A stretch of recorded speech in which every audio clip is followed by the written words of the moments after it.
شروع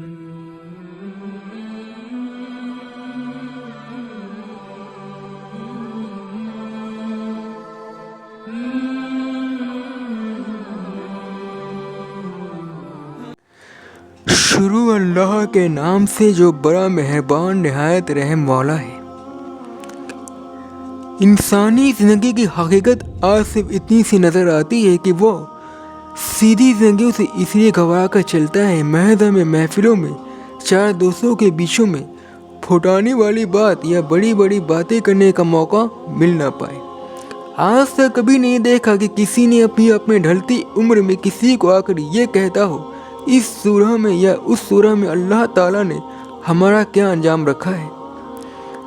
آج 10 لڑکی کبھی نہیں چاہے گی ہم اپنے زلفیں سنوار کر رکھیں، یا آج کوئی لڑکا کبھی نہیں چاہے گا کہ ہم سیدھے طریقے پر چلیں۔ یہی وجہ ہے اسلام پر چلنا بہت مشکل لگتا ہے لوگوں کو کہ ہمیں سنبھل کر چلنا پڑے گا۔ اس سے بہتر ہے کہ ہم بنا سوچے سمجھے چلتے رہیں، نہ قرآن سمجھ کر پڑھیں اور نہ کسی کی قدر کریں۔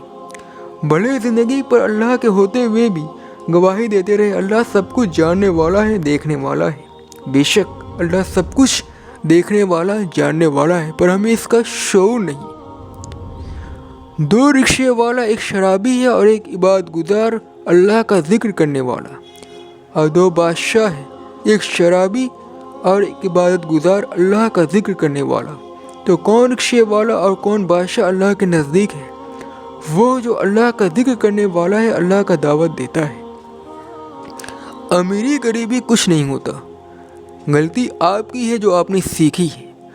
تو ایک عبادت گزار رکشے والا بھی جنت میں جا سکتا ہے اور ایک عبادت گزار بادشاہ بھی جنت میں جا سکتا ہے، پر وہیں ایک شرابی رکشے والا اور ایک شرابی بادشاہ نہیں، جب تک وہ اپنی توبہ قبول نہیں کرے یا اللہ اسے ہدایت دے دے۔ ہماری سب سے بڑی حقیقت یہ بھی ہے کہ موت کے بعد اللہ نے ہمارا کیا حساب کتاب رکھا ہوگا اور کیا نہیں، ہم نے کبھی غور نہیں کیا، سوائے اونچی اونچی باتوں کے۔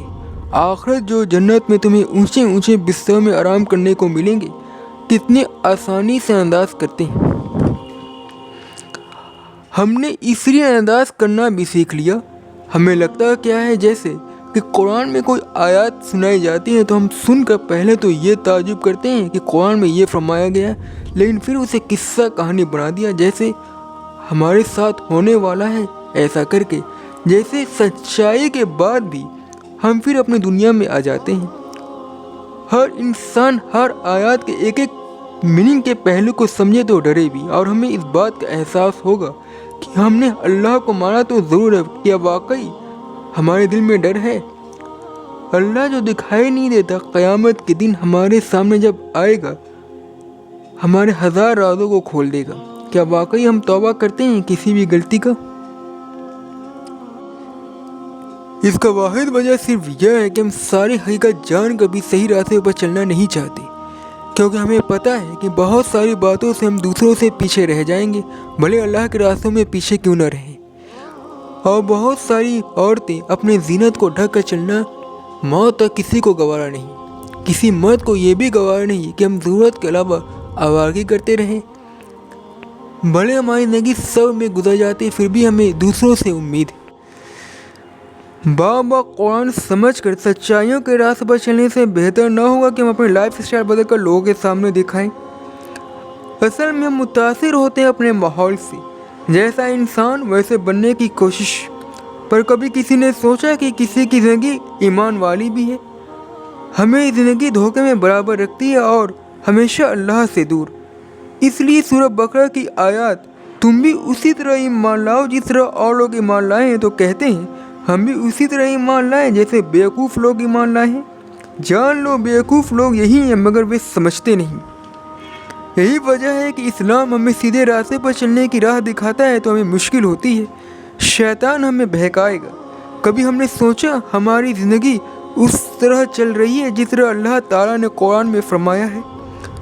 ہم اللہ کے راستے میں پیچھے کیوں نہ ہو، ہمیں اس کی فکر نہیں ہوتی، پر ہمیں اس کی زیادہ فکر ہو جاتی ہے کہ اگر ہماری زندگی میں تھوڑی سی رکاوٹ آ جائے تو ہم سوسائڈ تک کر لیتے ہیں، پھر بھی اللہ کا دعویٰ کرتے ہیں۔ یہی وجہ ہے کہ ہم قرآن کی آیات سمجھنا نہیں چاہتے، کیونکہ ہمیں معلوم ہے کہ قرآن کی ایک آیات ہمیں پوری زندگی سیدھے راستے پر لا سکتی ہے۔